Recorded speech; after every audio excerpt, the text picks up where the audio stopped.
Kanye Woods Couple Social. Hi, Jason. How are you? I'm doing well. How are you doing?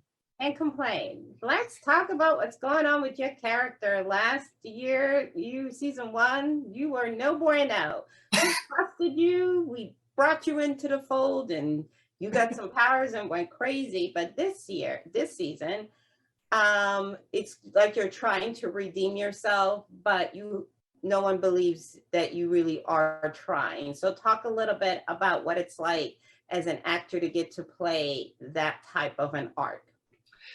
It was so much fun. I mean, I think that the writing is so wonderful and they really have such a sense of all these characters. So whereas on one level, you see this character Pat who is showing back up and um, trying to explain what happened and be accountable for his actions. It's still Pat. It's like, you know, how can we move through this accountability fast enough? Maybe I can even show you that it's not so easy on old Pat either. And I love that that Pat is a flawed character. I think that he these things that are a part of him that have nothing to do with the crooked energy, that have been obstacles for him in his own life for the whole time. There's some of his jealousy, some of his insecurity, some of his entitlements.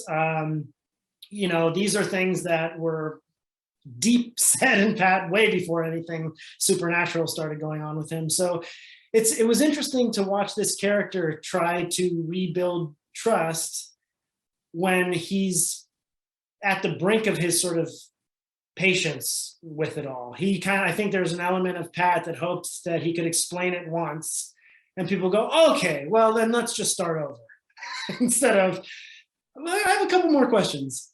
So, the sort of, it was really fun to go on this arc, and I had no idea how they were going to bring me back for season two. I knew they were planning to, but it was fun to see this arc. And I think everyone will have a different relationship with how quickly or how slowly, or if they trust Pat at all this season. He did definitely do some bad things last season, but he's trying his best this season.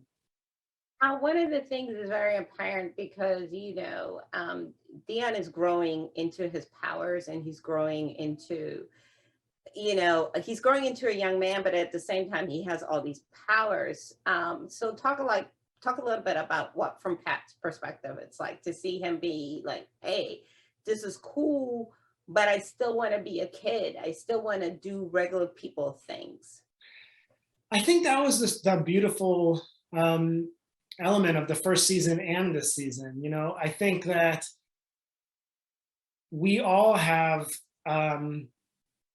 this sense of ourselves and our abilities and things like that. And then there can be a thing that happens, especially with peer pressure, where we kind of cut off some of those special things about ourselves just to sort of fit in and be normal. And I think that it's beautiful to watch Josiah kind of incorporate his powers into his group of friends this time. First season, he wasn't sure. They didn't know about it. I mean, Esperanza guessed, but other than that, he didn't really want to tell anybody until later. And now he has this little group of friends who know what he can do. And I remember that for me in my own life, trying to make friends and trying to sort of fit in and be a certain type of way.